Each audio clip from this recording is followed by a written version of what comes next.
G'day everyone. Proud to say Barkarati is brought to you by Radix Nutrition, makers of the most technically comprehensive nutrition products that have ever existed. Unlock your potential with Radix.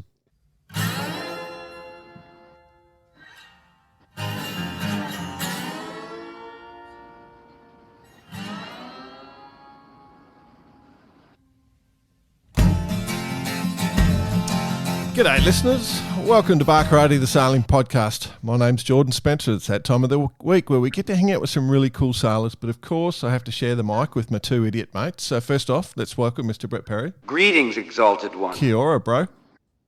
Mate, absolutely. Coming to you from the land of the long white cloud down here in the South Island, actually, of New Zealand. In Nelson. And I've got to say, it's my first time in Nelson. I have spent a bit of time in Dunedin, albeit the hospital many years ago.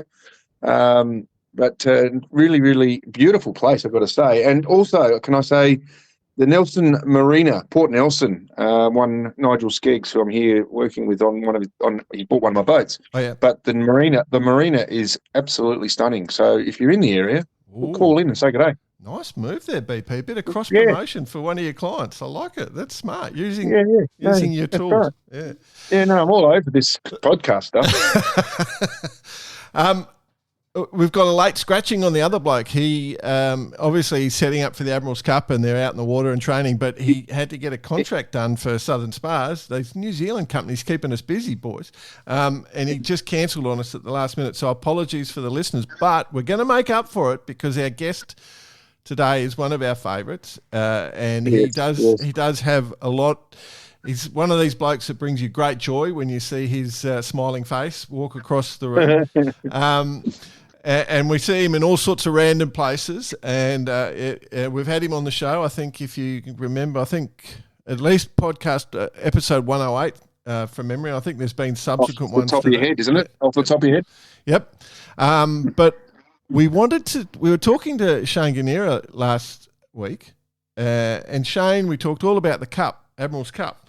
But Shane, obviously, sailmaker, but he had a whole history in a bunch of different classes, and we bantered about the 5-0s, but we didn't mention the Taser class, where Shane actually had quite a bit of experience and time spent in them. And the Taser World's about to start, or I think we're in the pre-world phase, in Lake Garda in Italy, which is one of the prime destinations. But I did mention last week's show that they're very smart, these Taser people, because they put their worlds. I did say this, the Tasers are having their worlds in Lake Garda. We plugged that. And then I said, I think the next worlds are in Okinawa in Japan, which is a fantastic little island.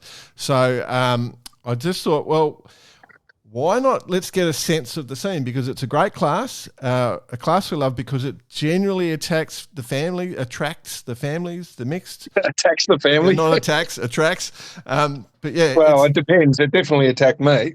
Yeah, fair enough. Yeah, they can get a few bruises for some of the crews as well. But anyway, we want to get on our show one of our great mates, Alistair Murray, mate. How are you, mate? Good to see you. Fantastic. Thanks, Geordie and Brett. And in the absence of Bicey, I'm really happy to be one of your idiot mates. Oh, absolutely.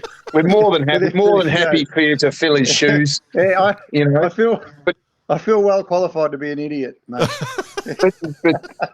But mate, look, you're going to have to don the tracksuit, the velour gold tracksuit, and have the Velcro down the side for when it's hot time for Bice later. Yeah, happy to be here, guys. Yeah. Good on you, mate.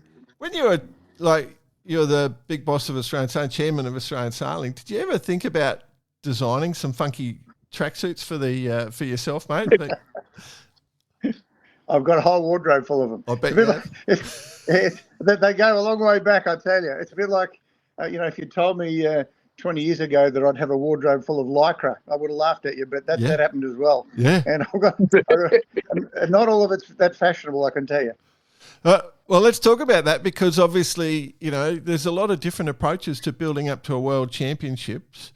Yours has been to go to Ireland and ride a bike around. Now, I don't blame you, because Ireland's absolutely gorgeous. It's one of my favourite places to go. The people there are fantastic. So cycling, few Guinnesses, a lot of stories. You must be just about shot by turning up to the regatta. You'd be over, wouldn't you? Oh, look, I'm pretty fresh. My daughter and I, our idea of training, we commenced training in the boat on the way out to the start line of the first race. First race. That's the commencement of our training for the sailing, and we haven't sailed for nearly a year. But the cycling keeps me generally fit, and it keeps me in good shape, and I really do have a great passion for it. I wouldn't say it's as great as my passion for sailing, but it's bloody close actually. And yes, I spent a week with my idiot Irish mates riding around the Ring of Kerry, and we had an absolutely amazing time. That is the most gorgeous part of the world. Drank lots of Guinness, did a lot of Ks, a lot of climbing. It's a pretty tough part of the world as well, but it was the perfect preparation for this. I really enjoyed it. Put me in the right frame of mind. There we go. It's very There cool. we go. There we go. Love it. Yeah. Did you ever get into cycling? Sorry, BP? and of course, the Tour de France is on right now. Exactly. So I follow that avidly. And Yeah. of course, when I'm racing here at Lake Garda, I can't sit on the bed and watch the stage live. No. But it's really great to be in the same. It's really great to be here in the same time zone as the Tour de France, because when I'm at home, I watch the first couple of hours of every stage and then fall asleep and then don't know who won. Yeah. You missed the important part. To answer your question, Jay, I did hear your question. Did I ever get into cycling, BP? I believe it was. Well, yeah, I did give it a crack, and I was young, and we were sort of doing a bit of water skiing. Actually, that was my preferred sport as I was growing up. Sort of a bit of high level water skiing, and I thought we'll do some fitness, we'll do some bike riding. So I went out and bought myself a nice bike, and we not one of these ones that you see, the Bicey has and that sort of stuff. Alistair has. Went out and bought a bike, and then I thought we'd get into it. And we did a couple of long rides, and then one day I was riding along, and I thought I had a little bit of a funny feeling in the back wheel. So I looked down, and as I looked up, a car had parked in front of me. And I'd gone straight into the back of it, and ever since then I've had 2 false front teeth. Yeah, classic mistake. That was my bike riding, done and dusted. Yeah, classic rookie era.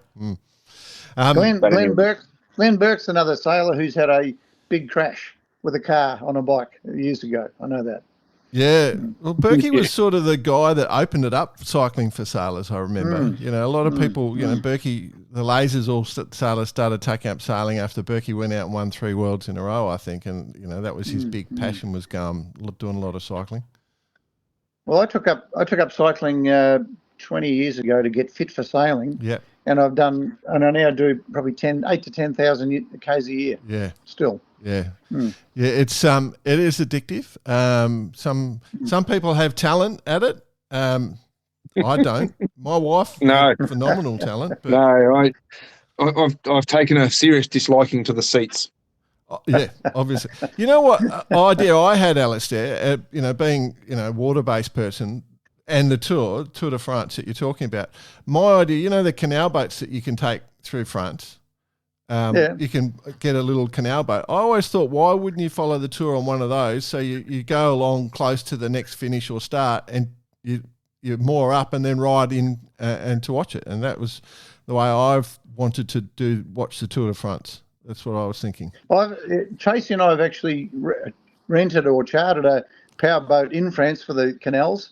And we rented bikes, which we had on board the boats, and we'd stop and go riding everywhere we stopped. But there's no way with the route and the length of the tour that you'd be able to keep up with it. No, you just got to pick how's our sailing podcast going, lads? You got to just pick Let's talk about sailing. Yeah, let's talk about sailing. You just got to pick a few key stages. That's it. Exactly it. The Tasar, little class that can, isn't it? It's just quite amazing class. Why would anyone want to sail a Tasar, my friend? Yeah, that's a great question. Well, you're talking to the longest serving, if that's the right word, Tasar sailor in the world. I know. I bought my first Tasar in 1979, and I've been sailing them continually. I've got my 9th boat, and in the world, there's only one other person who's been sailing one as long, and that's a guy called Constantine Udo in the Netherlands. Oh. And so he and I both started in 1979. And I'm aiming for a huge celebration in my 50th year, my 50th anniversary in the class, and I'll When's that? sponsor That'll be, everything. what's that, 4 years' time? 4 years' time. I'll shout all the parties. I'll make it a gala year. I'll make it. Wow. We're buying a boat. I reckon we're in that class, eh? Yeah. So why does it attract me? That's a really good question. So, it's funny when I started, because obviously I was in my 20s, and I remember this new dinghy turned up, and it's a bit like seeing a moth today, or so let's say a moth 5 years ago turned up and it sort of blew everybody away. When the Tasar came, it was a breakthrough. We all went, wow, that's rotating mast, fully battened sails, foam sandwich construction, light planing upwind. We thought that was actually a Frank Brathwaite dream. It was actually a breakthrough. It was a breakthrough boat, and we were attracted to it because it was a believe it or not, it was a weapon. It was a rocket ship, and look at it today. It's 50 years old, and it's now obviously dated, but the fundamentals are still the same. We've changed to mile-hour sails. The boat's been improved a bit along the way, or whatever. But really, it's just the perfect two-person, non-spinnaker, non-trapeze, planing high-performance dinghy. And to sail with your wife, your kids, my goal is, I sail with my daughter now. She's 38. Her daughter is 9, and my goal is to be the first Tasar sailor to sail with their grandchild. Oh. I can't see why I wouldn't be able to do that. And that might only be a few years away. Yeah, but that'll be a great goal. Imagine that. It gives you. It's a boat that it's not that difficult to get around a course, but it's really hard to do well in them. The sailors at the top of the fleet are brilliant sailors. Yes. It's a really high level of competition. I really enjoy the boat, and it's within my physical capabilities. Right. And the family vibe here, at any world title, there's kids, there's older people, there's younger people, there's families sailing together, there's father daughters, there's mother sons, there's all sorts of combinations. It's a really fantastic culture that the class has. Yeah, true. But a little bit of this nostalgia there. It's actually it was the first ever upwind planing boat. Correct. So it was the start of that sort of era that Frank and Julian, or Frank in particular, Frank Brathwaite, started putting his effort into apparent wind sailing. And that's where it all started, obviously. And there's some really interesting. Go on. I just want to say, let's call it the first upwind planing non-trapeze boat. Non-trapeze boat. Yeah. Sorry. Well, let's do that. But let's just say that there was a lot of things. There was a lot of things out of the Tasar that have shaped modern sailing, and it was. I love it as much today as I did then, and I heard a lot more now at the end of every race or regatta. I mean, you sort of think, well, my years might be limited because it's physically quite demanding to sail them upwind in a breeze, particularly in a chop. But hey, I reckon I've got plenty of years ahead of me still. Good, my and I friend. love the boat as much as I did when I started, but for different reasons. I started racing with a mate because it was a high performance dinghy back then, and I now sail it as a boat, as a family boat, but still as a high performance dinghy. Yeah. So with the change of the sails and there's a few little updates over the years, 50 years, it's a one design class, but there have been little changes. What's that meant to the boat? Like, how's it changed the way you sail the Tasar? It's easier to sail. It's a bit like a laser or Ilka. If you look at it now, the first lasers were shocking, with their controls. You couldn't pull the outhaul on you, couldn't pull the vang on you, couldn't pull the cunning on you, couldn't do any of that. And now they've got good systems. The Tasar is a bit like that with modifications such as the ball bearing shroud cars, so you can slide, adjust your rig tension easily under your body.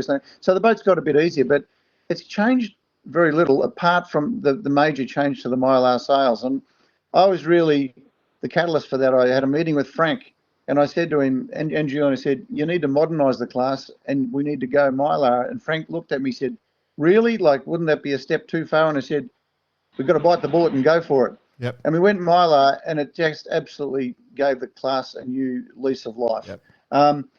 The performance characteristics changed a little with the mile-hour. We do sail it a little bit differently. Stiffness and response. You don't use the vang as much. It's a bit more powerful. And if you compare the sails, the mile-hour sails keep their racing shape and stay competitive for the life of the sails, and then they fall apart. Whereas the Dacron sails will last you forever, but they're only competitive for one regatta, and then they're out of shape and whatever. So the Mylar sails are just way better, and it makes the boat just look better, which is important these days. A little bit of a funny story for you, AM. Many years ago, I was working for Julian Bethwaite, and Frank was there wandering around. He was in the twilight of his days, and it was that era when the Mylar sail was coming in, and he had a Tasar lying down on its side, and he had the Mylar jib and main on the boat, and he says, "Brett, come down." So I went down, and he had these 10-litre bottles of water. And he was hanging them from different parts of the mast to look at the leach tension and twist profile. And I'm sitting there with Frank Bethwaite looking at this. What is this guy doing? And then after a while, you'd work it out, and it was just amazing. And he was working out the twist profile by using weights on the mast at different points with sheet tension. Yeah. That's a great Frank story. You know, funnily, I remember sailing against Frank in my early days in the Tasar, and thinking, this is totally inspiring that a man that age is out competing. And guess what? Yes. I'm the same age as he was now. Fantastic. You're an inspiration, Alistair. Oh, there you go. Yeah. So one of the things you said in that was that the crew weights have gone up slightly. It's more powerful. So I assume the spot on crew weight's gone up slightly. Yeah, well, I think it has. So, and we've actually, and I'm really thrilled we've done this. We've dropped the weight rule, the crew weight rule. Right. So, because Frank wanted to keep the boat competitive for basically husband and wife teams, he set a minimum crew weight of 130 kilos, and a lot of things have happened since then. Firstly, that was 50 years ago. People are bigger these days. You may have noticed that, Jordan. Yeah?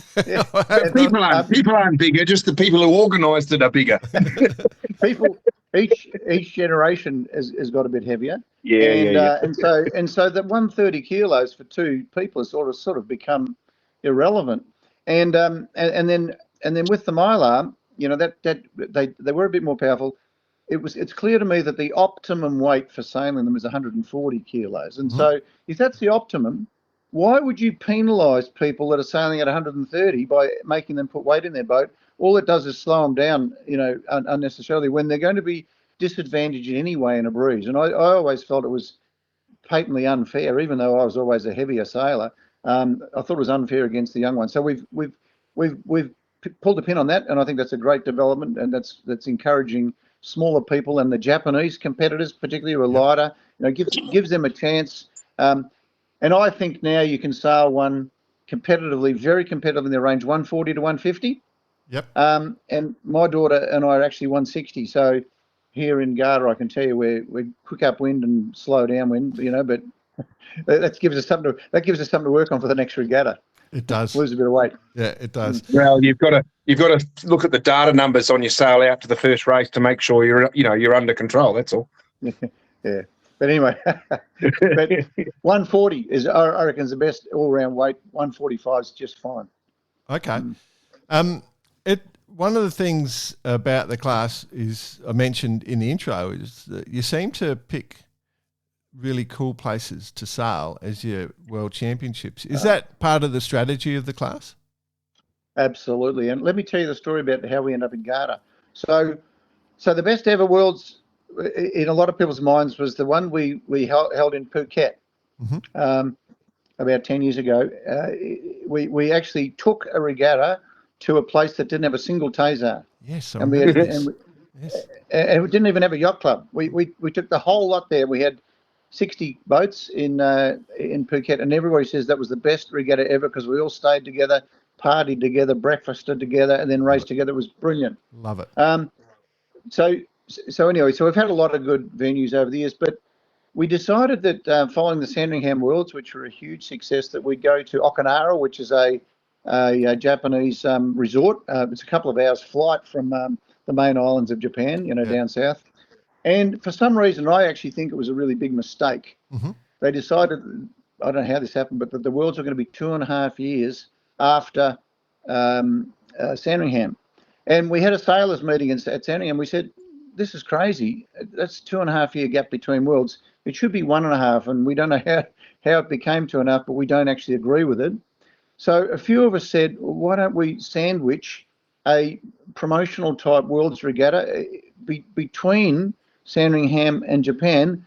Why don't we showcase the class in Europe? Why don't we show it off and run a regatta somewhere special, somewhere new, somewhere we haven't been before? So we chose Lake Garda, and this is the most amazing, incredible venue. And so the nature of the regatta... Silly place. The nature of the regatta, because there's not a single Tasar in Italy, not a single one, is that it's a very small fleet. We've only got 36 boats. It's the smallest fleet we've ever had for a Worlds, but it's a Worlds between Worlds. But what I can tell you about the fleet is the hottest fleet I've ever sailed in. Is that right? We've got five Tasar world champions in the fleet.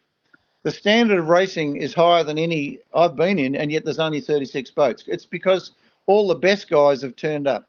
Yeah. And we're hoping that the class gets noticed here, that we make a bit of a fuss of this. We use it in our marketing, and we start to get a bit more traction in Europe. Mm.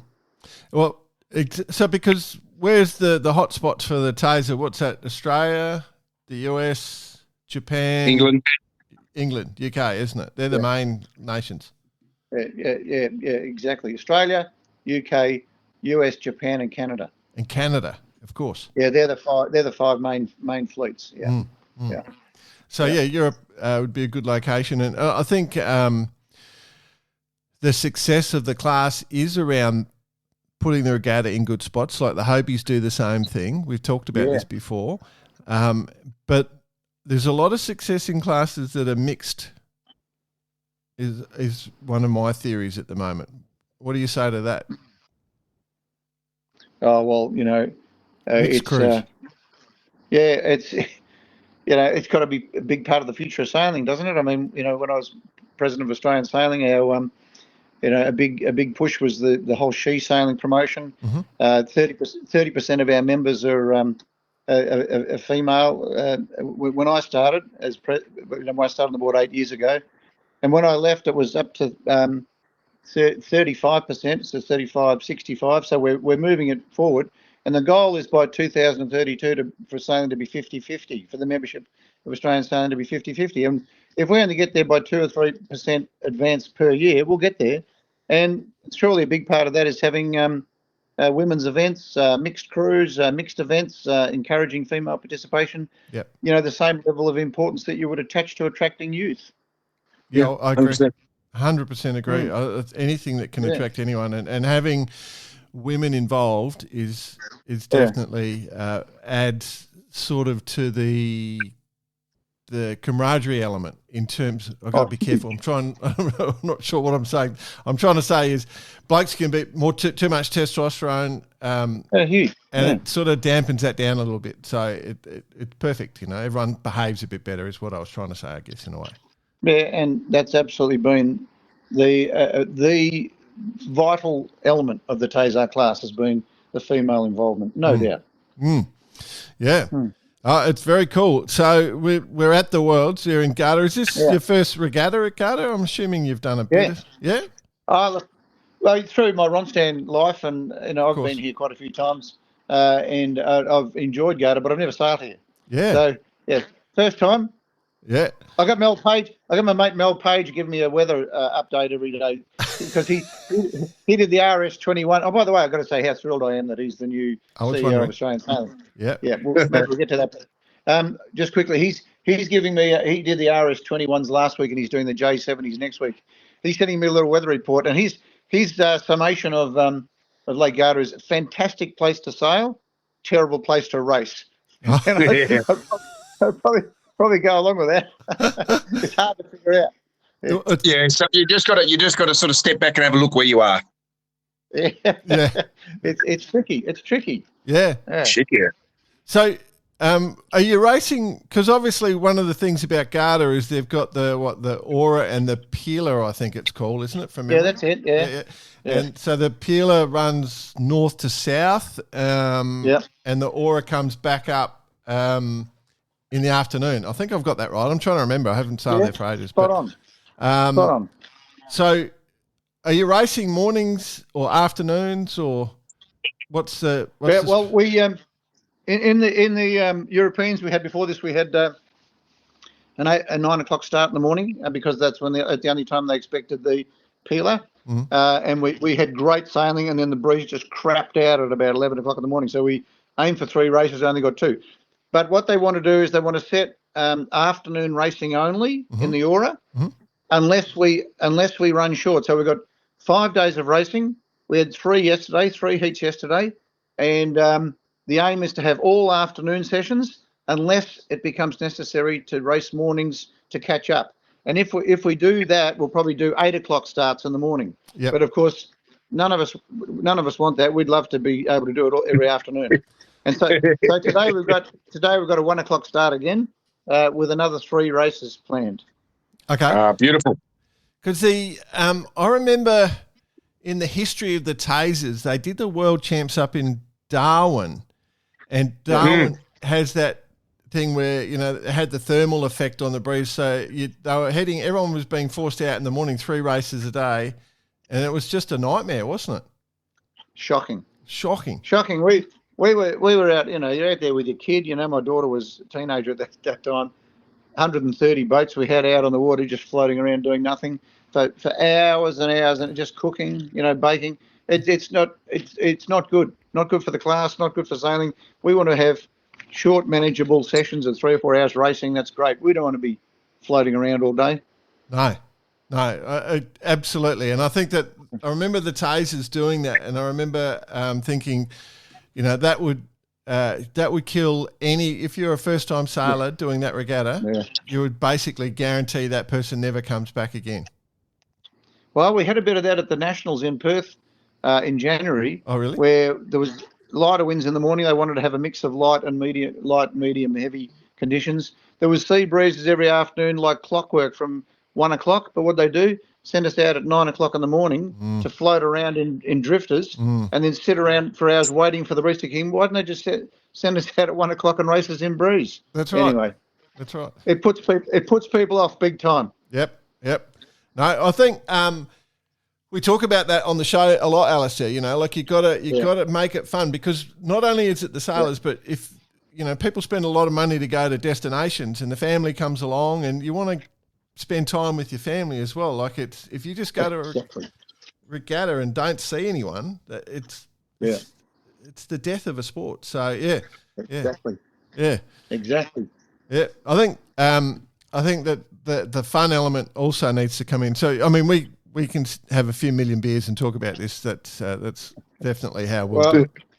I'm in here at Garda with my 3 daughters. Yep. My wife, my 2 sons-in-law, my granddaughter, and the boyfriend of my other daughter. So there's 10 of us here. Yep. And I don't want to be out in the water for 8 hours a day while they're all here. I just want to go and race, come back, have dinners, have fun with them, and make it a family holiday as well. So which daughter are you racing with? You said how many daughters you got there? 3. I got 3 daughters in total, and they're all here. So which one are you racing with? My middle daughter, Claire. The middle daughter, Claire. So you've got the other daughters, the wife, the granddaughter or grandchild, and then you've got the son-in-laws and whatever you want to call the other one. And then what are they doing? What are they doing in the while you're off sailing? They're off gallivanting around the mountains of Garda. It's very simple, BP. They're spending my money. They're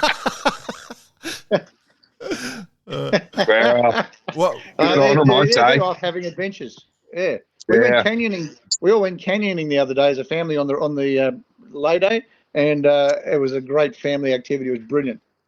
Bloody wonderful. I just so you know, BP, I would describe the other one, as you call it, the third, the non-married the potential son-in-law, the applicant. Yeah, He's the candidate. The applicant.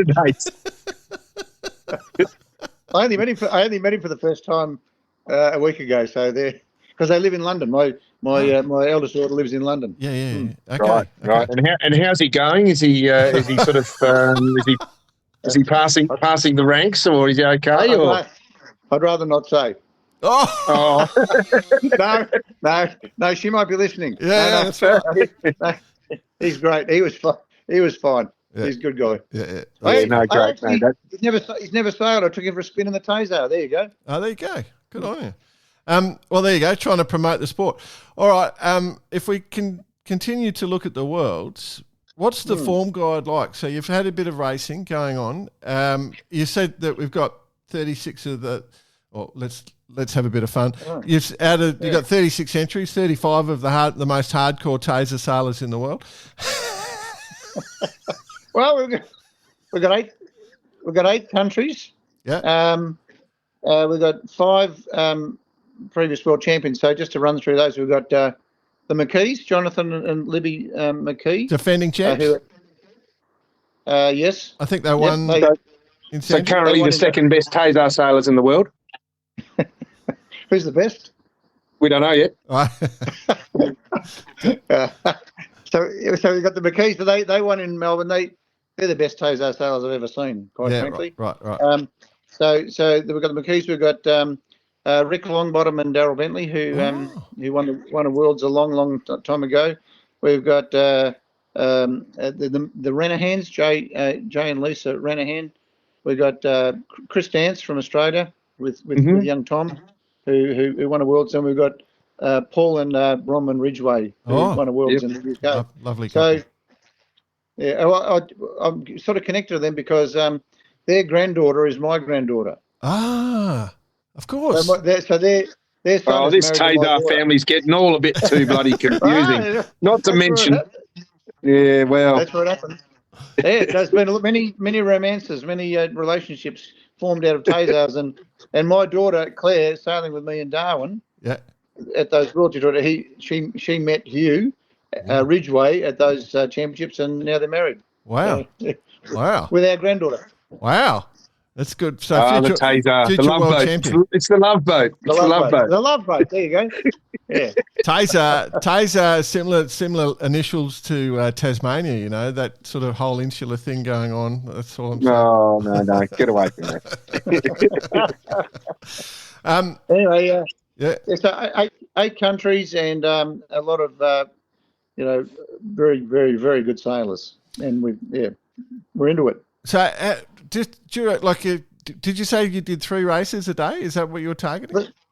Yeah, we've had one day of full racing for the Worlds, which was yesterday. Mm-hmm. So we've had 3 heats already, and we've got 5 days straight. So with 12 races planned. And so, what sort of length courses? Like, are they going on a time? Like, is it a 30-minute course, a 45-minute course? 45, 50-minute race, yeah. Right. So it's a bit of effort. How's the hiking legs? No good. No. They've seen better days. They can push a bike up mountains, but they fade pretty quickly when I'm hiking hard, I can tell you. Yeah. It's an unusual weight load, isn't it? It's it's completely different. I should have the strongest legs in the fleet, and all I can say is I'm dying halfway up the first work. Yeah, Just right. dying. How's Claire going? About the same. It might have something to do with our complete lack of preparation. I think so. Well, you just said your training's on the way out to the first race. I mean, come on, what more do you need? We are here to have fun. Yeah. Absolutely. And I think for the listeners, and having done some taser sailing myself, for the listeners, if you're looking for a fleet that you want to get involved in and have a great time, this is one of them. This is absolutely one of them. There you go. Agreed. Yeah. Are you still getting around with your little propeller hat? Well, it's funny you should ask. So, for every Worlds, I've been the sort of master of ceremonies at the Ronstan half hour, where we do the presentation at the end of every day's racing. Mm-hmm. This year, I've handed over the baton to Connor Byrne from Ireland, and largely because I didn't want to be stuck rounding up stories and going to all the presentations and having that extra responsibility when I had all of my family here with me. I just want to be able to pack the boat up and get away. So Connor's picked up the mantle. Mm-hmm. He hasn't. I should have brought the hat and had the ceremonial handing over, but I didn't do that. But he's doing a nice job of doing that every day. Yeah. You could get him. Remember those sort of little flat peak ones with the fake mullet off the back that you used to be able to buy? You could get him one that could be his hat. He could have his own version. I'll find him a hat. I'll go shopping. A leprechaun hat. Anyway. I was going to say, get him a leprechaun hat. Yeah, that'll be the go. But it is an iconic part of Tasar sailing that you created many, many years ago, and that a bit of fun at the end of each day. Yeah. Absolutely. Yeah. What about any new talent coming through? Like if you got anyone that you're looking across and just going, oh, hang on, these are future stars. I'd say it's more of the names you would expect. Probably the only people that I haven't raced against would be Nick Craig and Toby Lewis. You know, Nick Craig is a legend of OK Dinghies. Oh, yep. He's from the UK, and he's won countless world championships in the OK. And he's relatively new to the Tasar. He's coming. He's very fast. He's coming second in the regatta. And apart from that, I'd say most of them are the people what I would expect to be up there. Yeah. One of the things that I remember about this class is that I reckon that one of the secrets to a Tasar, and you talked about it before, was you vang less. But on the Tasar, the vang is led to the crew. And the vang and the old Dacron sails used to be pretty critical to, it's your first gear change, I think, every gust response. Yeah. And so you needed a red hot crew to be a good Tasar sailor. Well, you can never underestimate the value of a good crew. I mean, there's a lot to do up the front of the boat, and the ability to hike hard is important. It's not so critical now to be on the vang like we used to have to be. Yeah. But if you look at one of the reasons that Nick Craig and his crew, Toby, are so quick, he's a man mountain. Nick's very tall, very strong, years and years of sailing OKs, and watching those guys go to windward in a breeze, it's something else. Yeah. They're very powerful, powerful. So no, the crew's always important. Yeah. Are you still enjoying it, mate? I love it. I get less. I get slower and slower every year. I used to be up there competing at the top. And what about your sailing?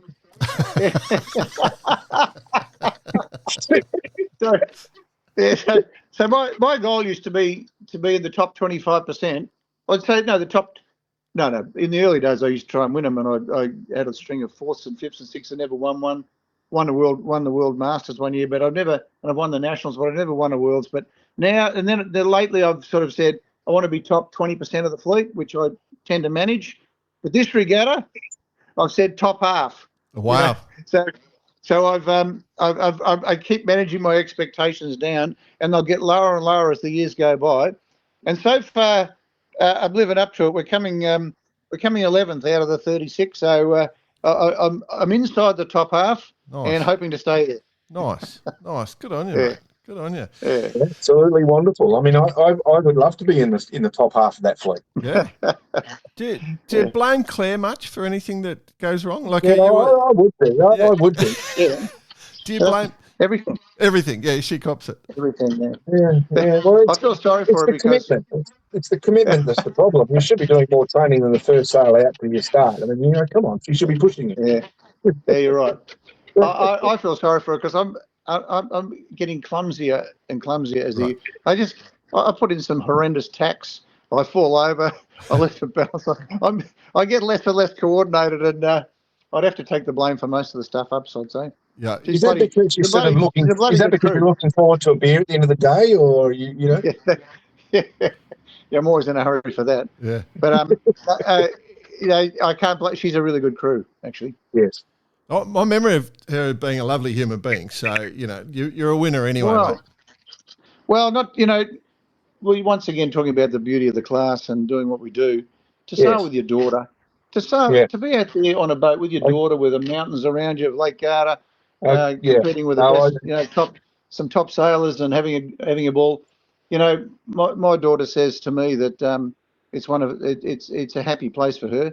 She, the sailing the Tasar, she could sail with her husband, who's a a very good sailor. She says, she says, I do this to be with you. Oh, that's fantastic, and I actually respect that, and not envious as a such a for the want of a better word, but I would love to spend my time with my daughters like that. Be fantastic. One day. One day, buddy. Yeah, your daughters are getting to How old are they, BP? Yeah. 14 and 11, mate. 14 and 11. But the oldest one, she's 14. She's 6'2", so we're going okay. She's got some good leverage. Whoa! I got it wrong because I've got a 6 foot tall daughter, and I've recruited the short ass to sail with me. So I got it the wrong way around. But well, they've just started playing the great game, Australian rules football, of course. Bombers. Yeah, no.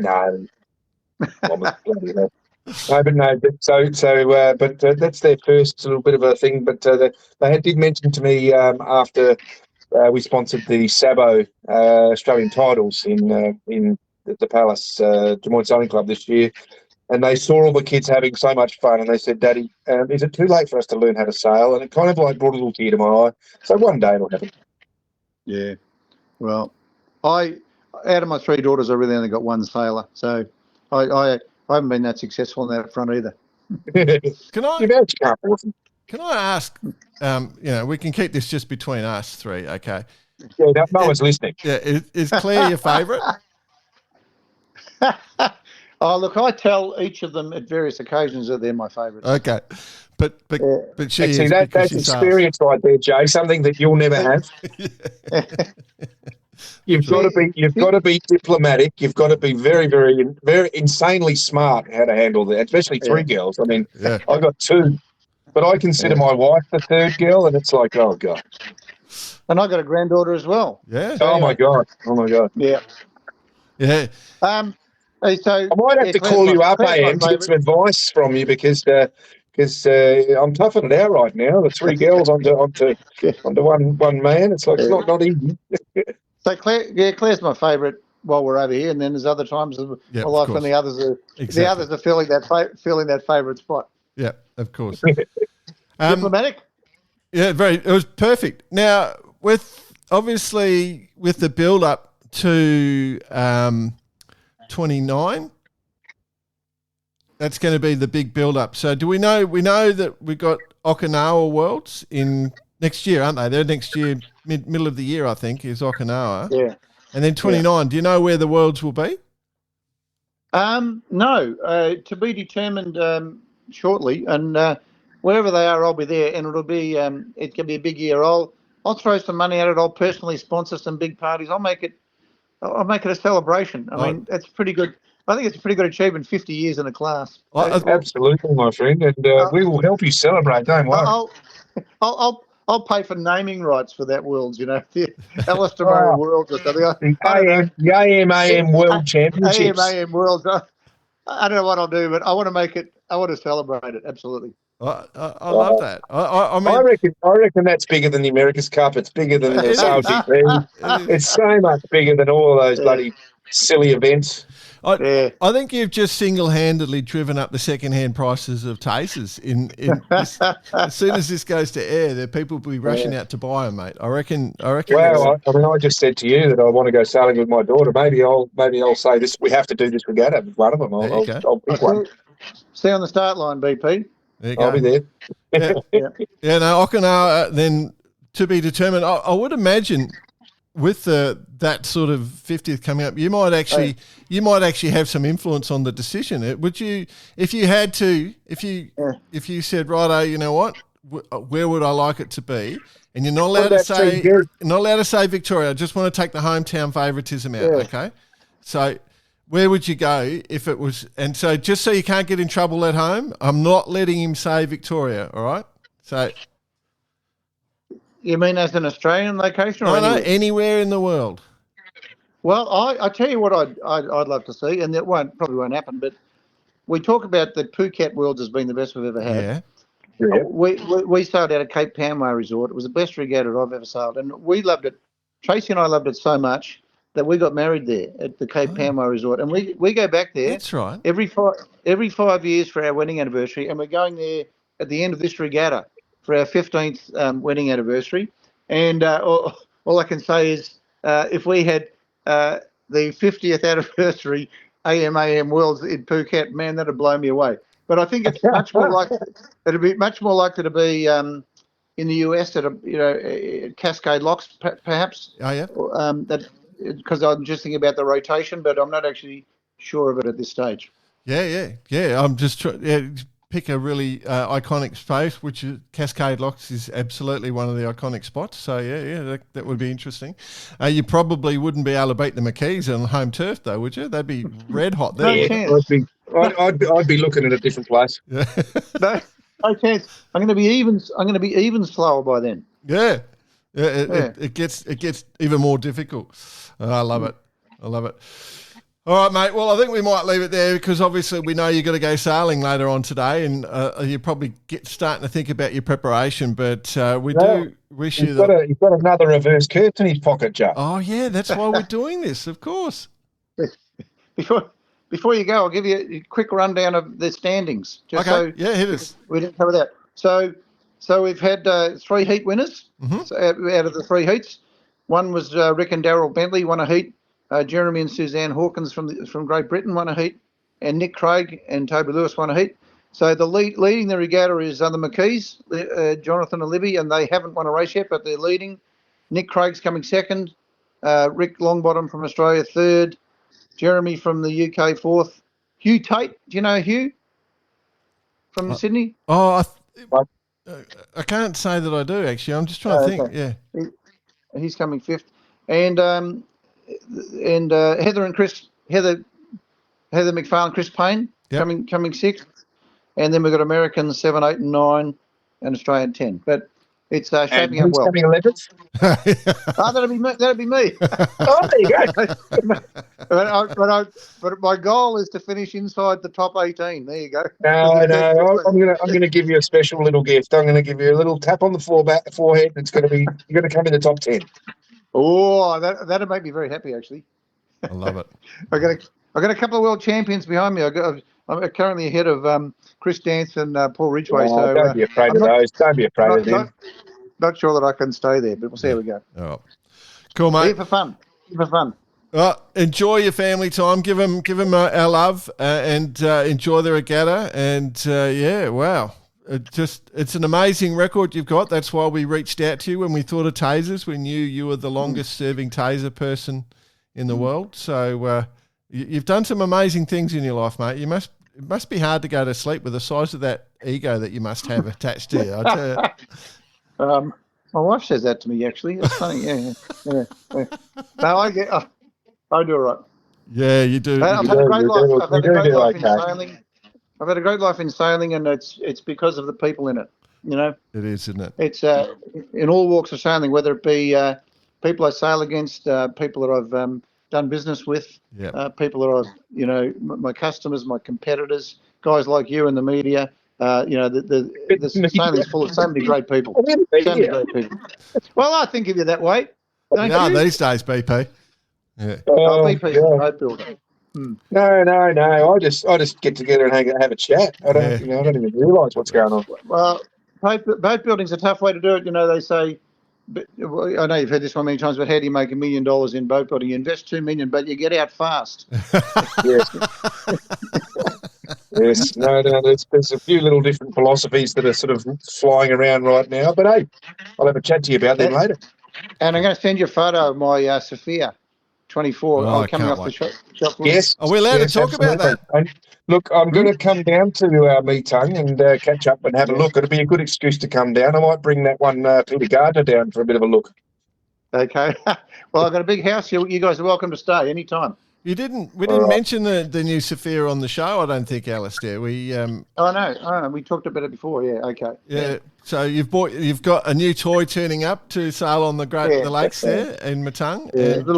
Little high performance day sailing keelboat. Beautiful. And we're going to love it. Sophia 24. Yeah. The good part about that boat, it's like my philosophy. It's built around an esky.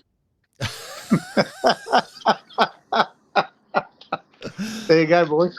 All right. Well, I've enjoyed chatting to you, Jordan and Brett, and yeah, good on you, mate.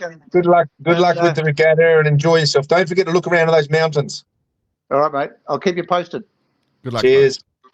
See you, boys.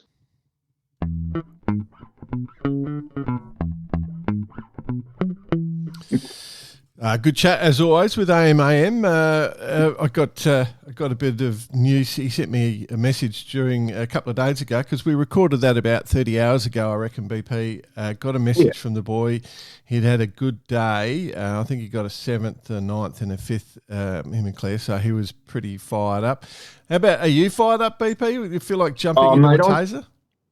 I'm fired up. I love it. I actually was thinking about it earlier, and I was thinking about how cool classes like this are for our sport, and how it's not only a leveler, but it's just the participation side of it is something that can get forgotten. Yeah, when you're out there, pushing for results and pushing the boundaries, but the participation side of it is something that is very cool. Yeah, well, we were I don't know, three or four races in, maybe. I'm trying to remember how many when we recorded, but there's 9 races being completed so far. And remember, AMA mentioned Nick Craig, the OK dinghy sailor. He and Toby Lewis have jumped to the top, and they are having a really good regatta. The last 3 races are first. You can't get much better than that. No, and I think the OKs are actually on Lake Garda in a month or so. So he's getting himself nice and warmed up. So very good performance, Nick Craig. That is true. That is a good point. The OKs are definitely on their way. So that's going to be very much a warm-up. He's coming in red hot. So the McKees are in second as we speak. And then the first of the Aussies is Hugh Tate and Anna Tate. They're Lake Macquarie sailors, I reckon, from memory. Then the Renahans and then Longbottoms, that's our top 5. So anyway, that's going pretty well. It was a good chat for us. I feel that Alistair, he wants to keep going. To do that 50th, I think that's a pretty exciting 50 years sailing the tasers for him. So and for people out there looking for a fun regatta to do, if you do have an old taser in the shed or you're interested in getting into the class, what a cracking regatta that would be. Yeah. I reckon it'd be unreal, mate. I think every taser in the world will come out just for that because it would be fun. I've gone to a few of Alistair's parties in my time, and it can be a lot of fun. Everyone's very happy. What you need to do, though, BP, is you need to get yourself ready. So the build up. 100%. Yeah. So 100%. You're going to need your meals, your protein powders, and if you want to jump onto that and get yourself really, really fired up before the event, breakfast, meals, protein powders, go to Radix Nutrition, use the discount code BARKARATE, and you can get a discount on us, and you can get yourself fired up and ready to get back into full sailing fitness. Well, I did mention last week about the recovery shakes. I think if you did that regatta with Alistair Murray, you'd probably be looking at recovery shakes. I think you're right, my friend. I think you're right. All right.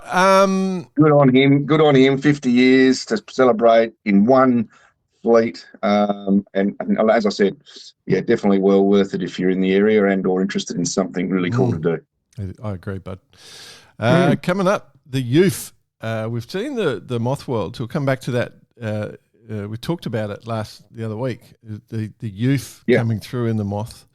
In fact, last week I think we mentioned it. Well, and a lot of them coming out of the Wasps. The Wasp Games are due to start 19 to 25 in Weymouth.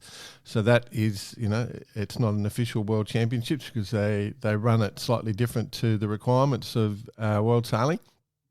To try and keep that fun element, which is fantastic. The huge number of entries, but in the UK, it's going to be a ton of fun. So Little Wasps, they've made a big improvement with some of the changes in the rudders we mentioned. What a great place to sail out of Weymouth, as we call it here in Australia, obviously, but Weymouth over in the Isle, and an awesome place to sail. It's a great area and a greld facility. Yeah, that'll be good. Good luck to everyone competing in that. Good luck also to competitors. Next event coming up is the Sydney to Gold Coast. starting on the 26th. So that's a live stream. Who's doing that? Lisa Darmanin and Jack McCartney, I think, are doing the stream. So There you go. Lisa's going to rush back from the UK straight on to. She'll be sleep deprived as she goes straight to the commentary, and of course that leads straight into the start of the Gold Coast to Mackay, which again also will be streamed with a live commentary team as well. So who's doing that one? Me. 1st of August. The tag team. That's where I was heading with that little bit of a segue for you. I figured, yeah, with the Sail Down Under guys, the fourth member of Barkarati involved. Oh, that'll be cool. So the Sydney to Gold Coast is a great race, a great spectacle on the harbour for a winter. Not quite as big, obviously, as the Hobart, but definitely still a great spectacle and a great start to watch. So get onto that one, and then definitely get onto the next one because you can hear our minute. Because and then that opens up all that sort of the tropical island races, you know. So we're into Airlie then, and we're into Hamo and all that sort of stuff. So it's great times. So it's a beautiful part of the world. If you're an offshore sailor listening to this and you get a chance to come down, that's definitely the program you want to run. Coming to Oz in winter is not a bad thing. Not a question. Whitsunday Islands is a pretty special place on the planet. Yeah, as everyone will discover during the Olympics, because they're going to be out of Airlie. The sailing is going to be out of Airlie. It's going to be incredible. The imagery that will come from that, like it'll drag every tourist in the world to Airlie. It's how beautiful it will be at that time of year. Unreal. Yep, absolutely, mate. I'll be looking forward to seeing that for sure. Jack Lloyd Listener of the Week, of course, presented by our friends at Vycobi. Vycobi obviously doing a heap for sailing, got some fantastic technical sailing gear. Jump on board if you want to have a look. Go to the Vycobi website. You'll actually see our UV tops there, our sun tops with the hoods, the hoodie tops. They're pretty cool. There's a couple of good emails that have come through this week, my friend, and I just wanted to touch on those. Have you run your eyes past that? I have been. Yeah, I've run my eyes over them. I'm just going to them now just to review and refresh.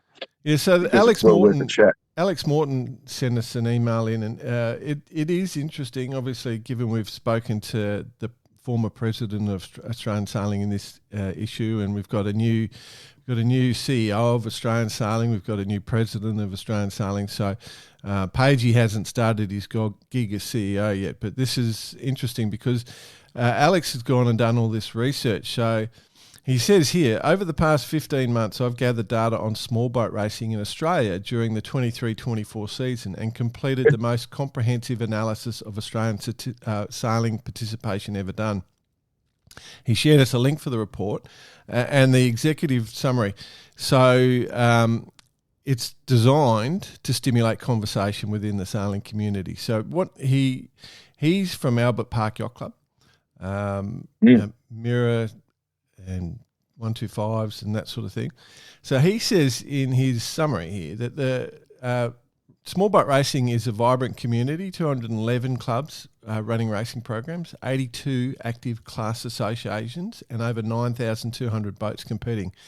So it's more, this is dinghy stuff, obviously, nearly twice as many clubs running small boat racing compared to keelboat racing.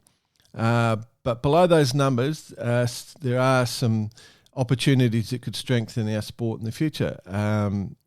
Key insights. There's a concentration and opportunity. 3 classes, the Ilka, Optimist and Sabre, account for 34% of all racing boats in Australia.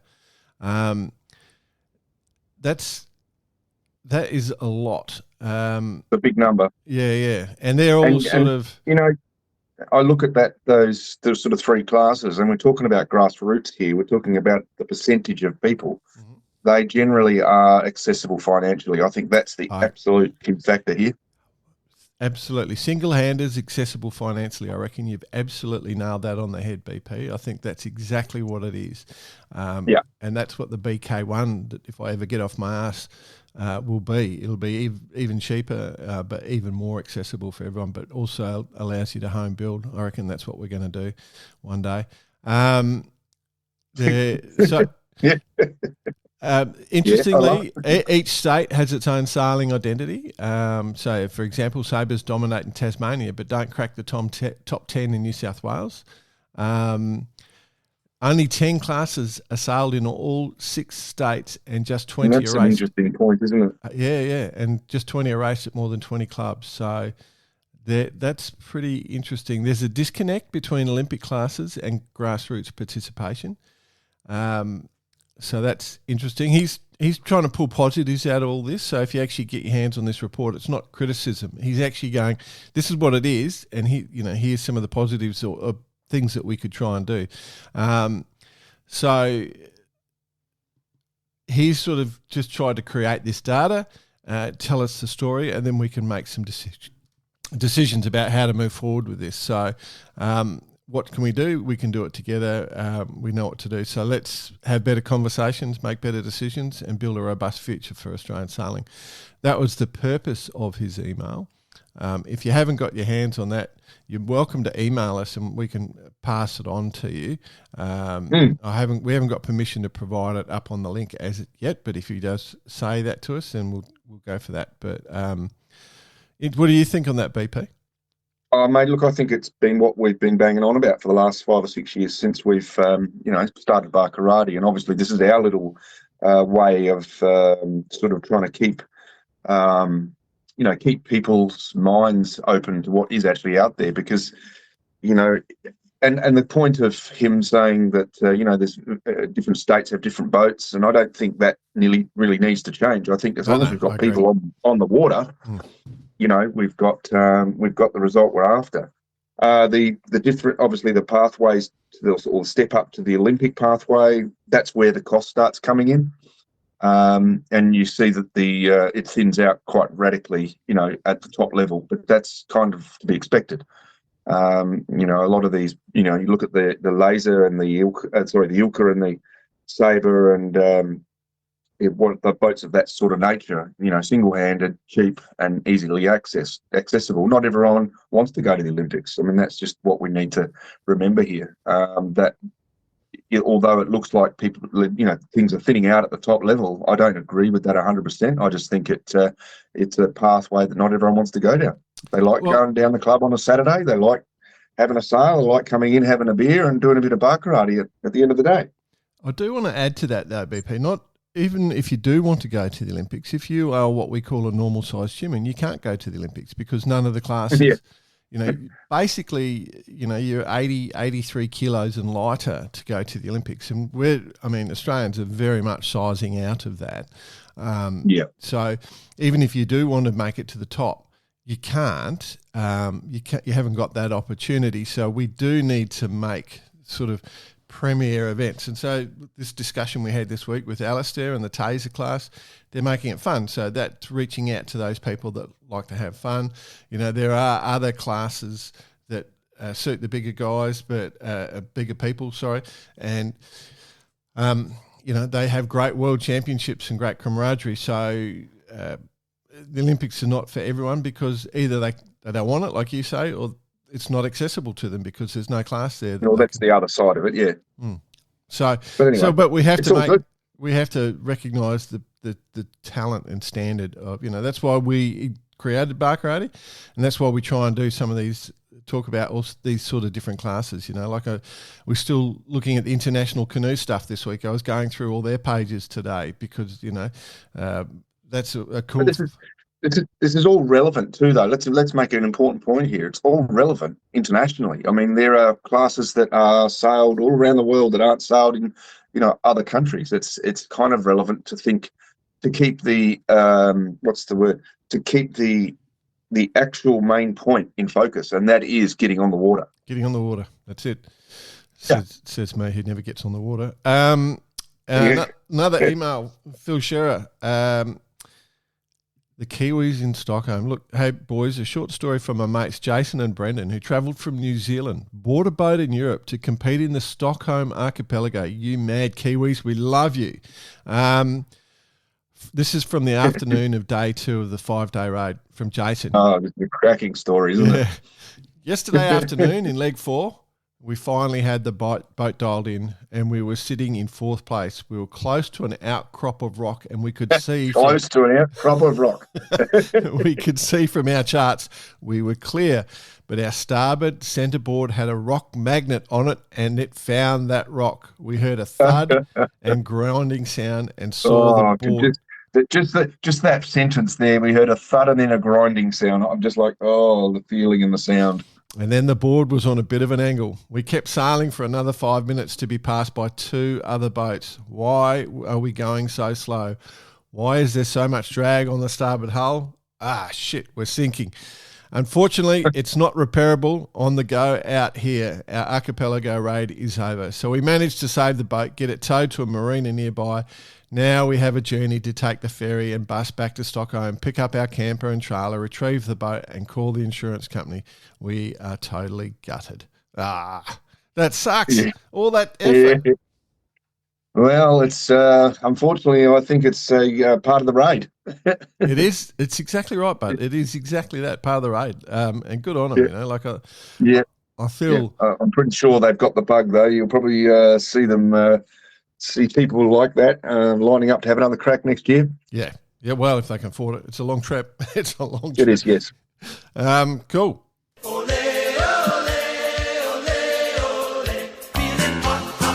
It's hot time. Without Bice. Without Bice again. Yeah, well, he's got a good excuse. He's right in the middle of the channel as we speak. Yeah. As we're recording this, the front of the Admirals Cup fleet about to turn the turning mark in the middle of the Channel race. We're across at BP. Yeah, we're all over it.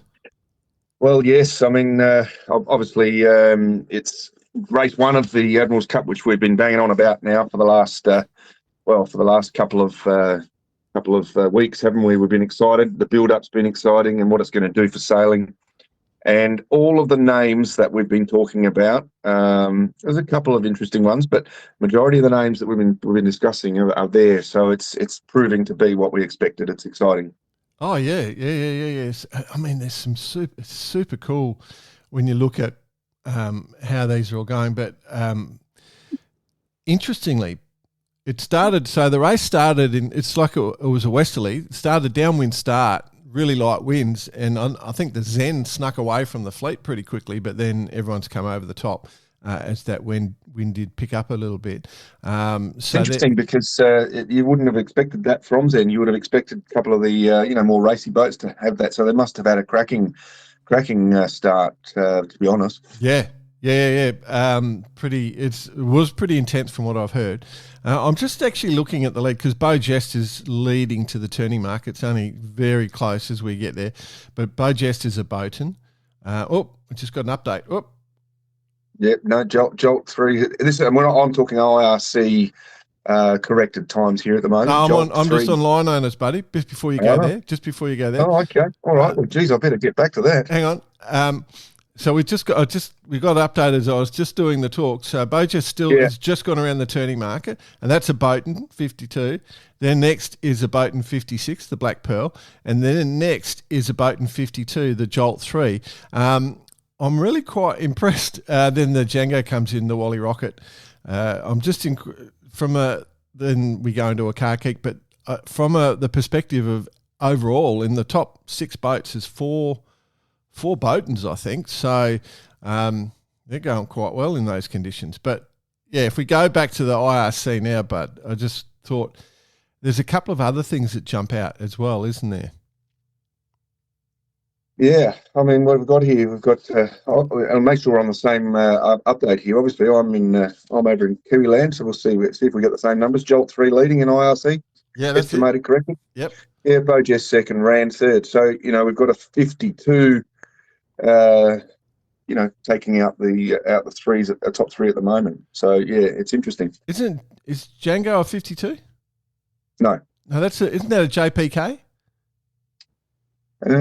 I think it doesn't say on here, does it?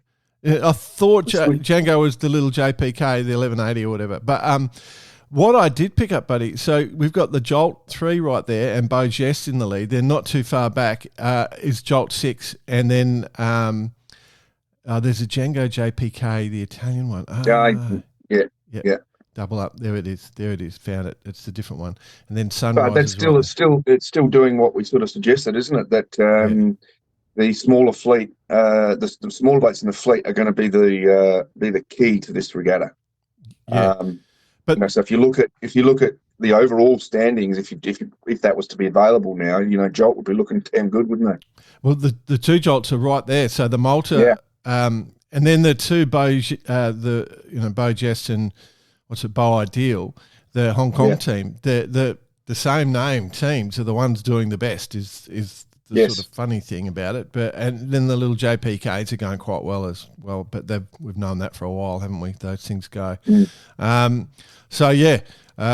Obviously, as we say, it's sort of a long way to go, but they're turning back upwind now, so things could change. Things could absolutely change. Well, 100%. And I'm looking through the fleet here. There we go. So just an update for our Australian listeners. Zen look like they're in 14th, uncorrected, and back their partner for Australia, being a bit Aussie-centric here. Where did I see them?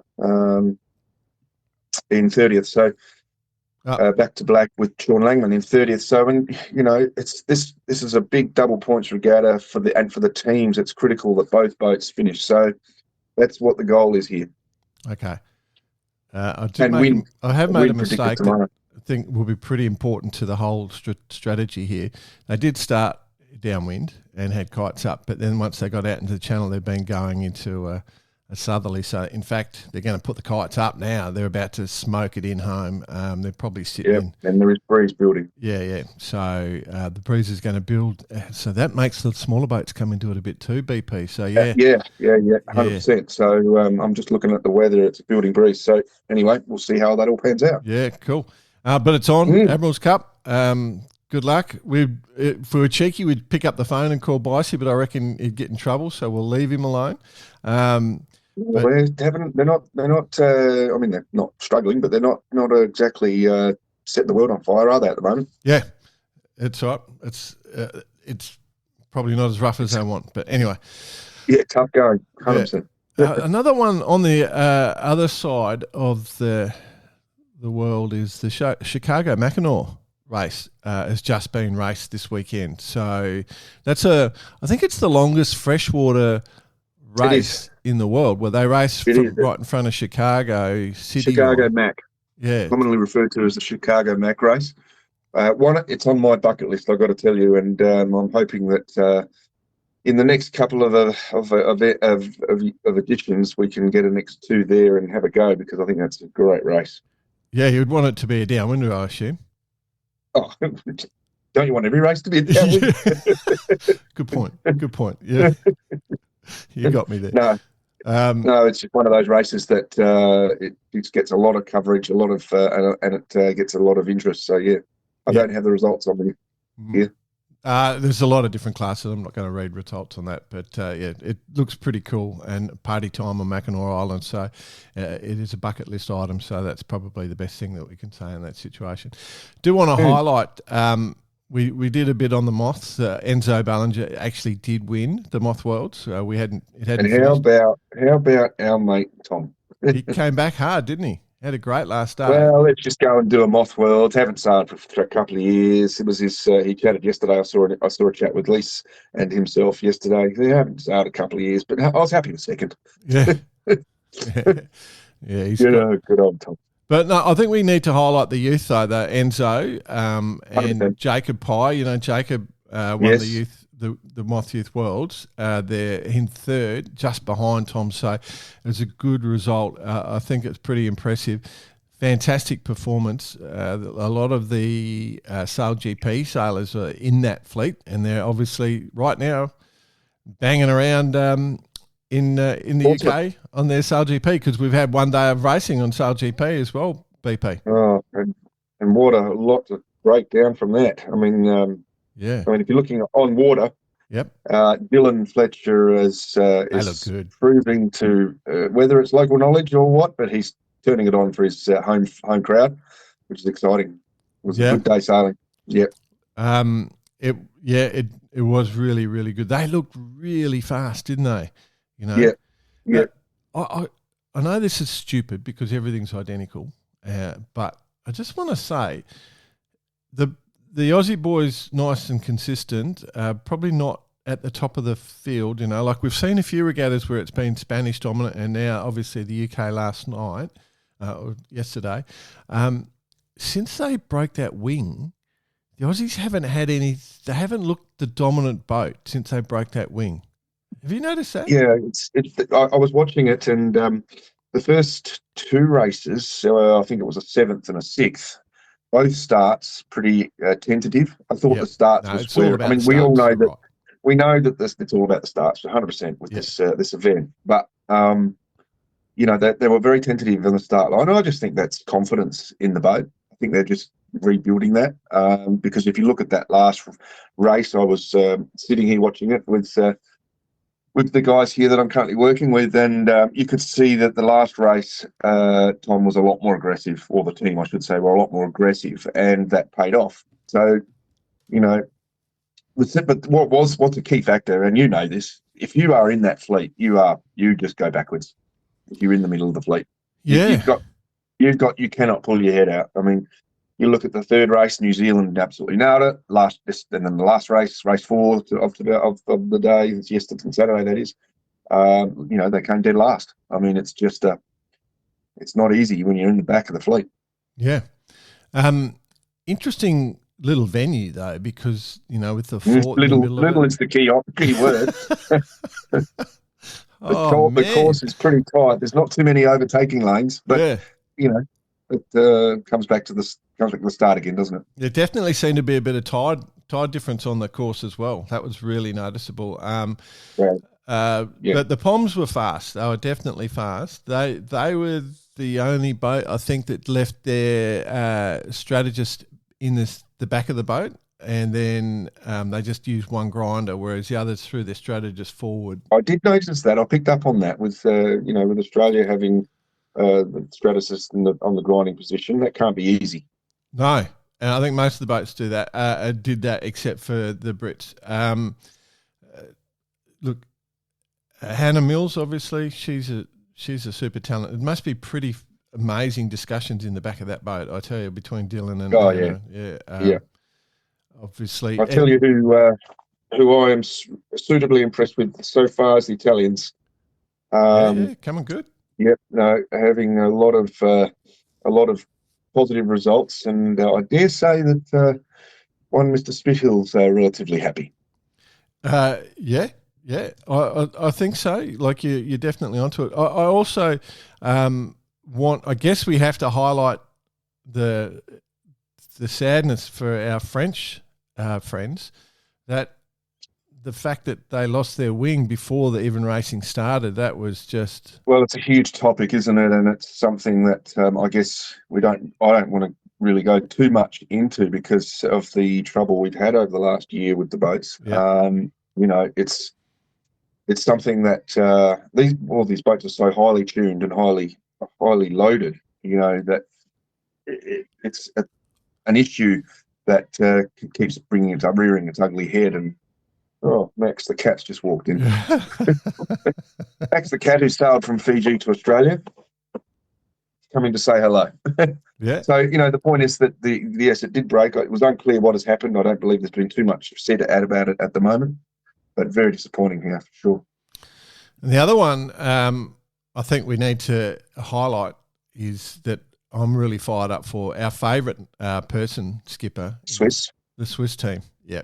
Yeah, having a blinder, aren't they? And it was so cool to see them have that win and sailing very consistently. And I think if you look at you said it earlier about, you know, the Australians, yes, they're sailing a little bit off the pace, but they're trying not to get that big number. And that's kind of what held them in the overall standing. So GBR, Swiss, and then Australia on equal third with the Kiwis, I think it was.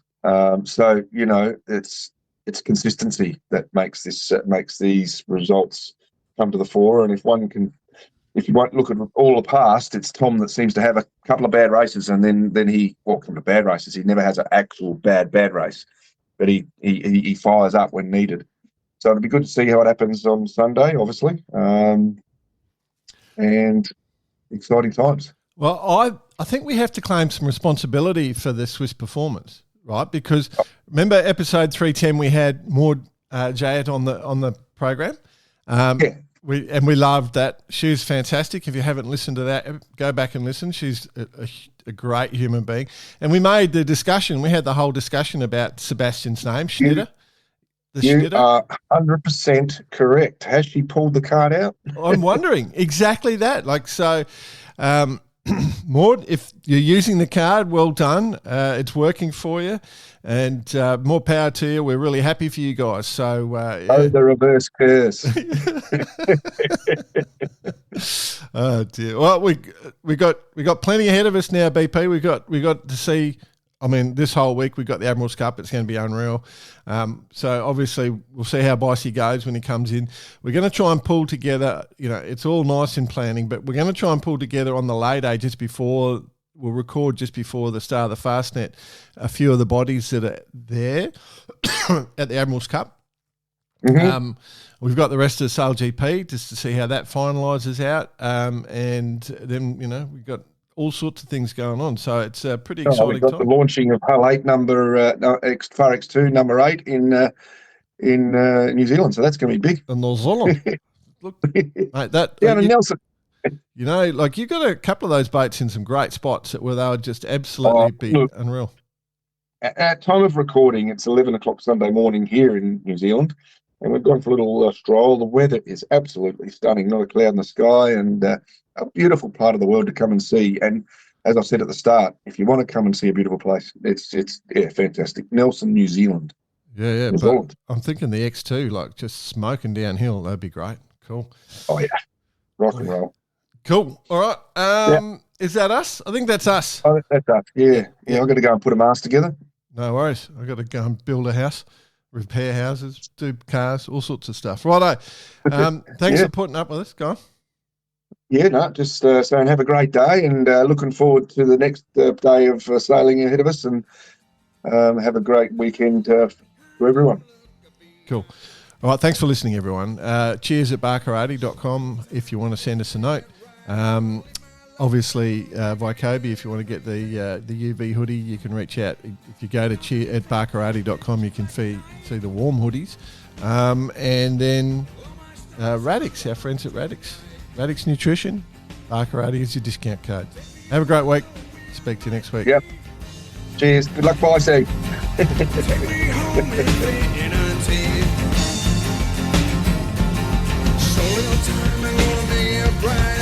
can hear the music, man. What's going on?